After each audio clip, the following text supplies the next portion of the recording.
ಕುಮಿಪತಿ ಚೆನ್ನ ಕುಮಾರ ವ್ಯಾಸರ ಮಂಗಳ ಧಾಮ ಕವಿ ಕೋಗಿಲೆಗಳ ಪುಣ್ಯ ರಾಮ ನಾನಕ ರಾಮಾನಂದ ಕಬೀರರ ಭಾರತ ಜನನಿಯ ತನುಜಾತೆ ಜಯ ಹೇ ಕರ್ನಾಟಕ.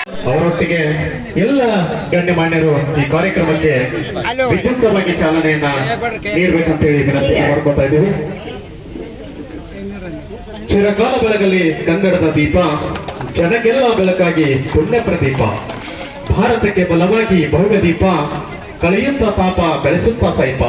ಹೊತ್ತಿತು ಹೊತ್ತಿತು ಕನ್ನಡದ ದೀಪ, ಹಸಿರು ಕರ್ನಾಟಕದಲ್ಲಿ ಉಸಿರಾಗಲಿ ಕನ್ನಡ ಎಂಬ ಮಾತುಗಳನ್ನಾಡುತ್ತಾ ಕರ್ನಾಟಕ ರಾಜ್ಯೋತ್ಸವದ ಈ ಒಂದು ಸುಂದರವಾಗಿರ್ತಕ್ಕಂಥ ಕಾರ್ಯಕ್ರಮಕ್ಕೆ ಪೂಜ್ಯರಾದಿಯಾಗಿ ಮಾನ್ಯ ಶಾಸಕರೊಟ್ಟಿಗೆ ಎಲ್ಲ ಮಹಿಳೆಯರು ಚಾಲನೆಯನ್ನ ನೀಡ್ತಾ ಇದ್ದಾರೆ.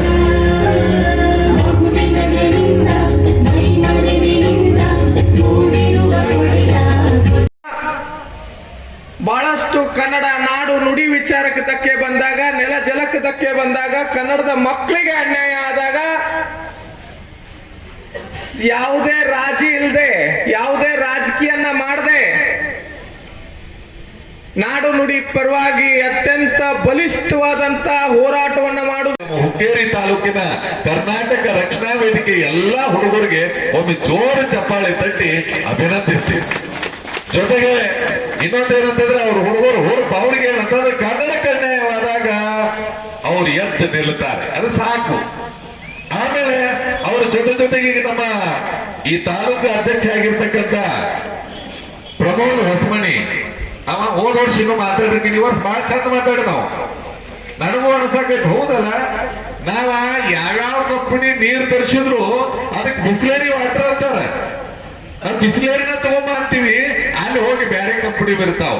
ಹಾಗೆ ನಾವು ಹೆಮ್ಮೆಯಿಂದ ಹೇಳ್ಕೋಬೇಕು, ಕನ್ನಡ ಅಂತ ಹೇಳಿ ಏನಾದ್ರೂ ನಾವು ನಮ್ಮ ಕಣ್ಣು ಮುಂದೆ ತಂದುಕೊಂಡಿವಿ ಅಂತಂದ್ರೆ ನಮಗೆ ಕರ್ನಾಟಕ ರಕ್ಷಣಾ ವೇದಿಕೆನೇ ಕಣ್ಣು ಮುಂದೆ ಬರ್ತದೆ ಅನ್ನೋದ್ರಲ್ಲಿ ಎರಡು ಮಾತಿಲ್ಲ ಅನ್ನೋ ಮಾತನ್ನ ಈ ಸಂದರ್ಭದಲ್ಲಿ ಹೇಳ್ತಾ, ಈ ಕಾರ್ಯಕ್ರಮವನ್ನ ಉದ್ಘಾಟಿಸಿ ನಿರ್ಗಮಿಸಿರ್ತಕ್ಕಂಥ ಜನಪ್ರಿಯ ಶಾಸಕರಾದ ನಿಖಿಲ್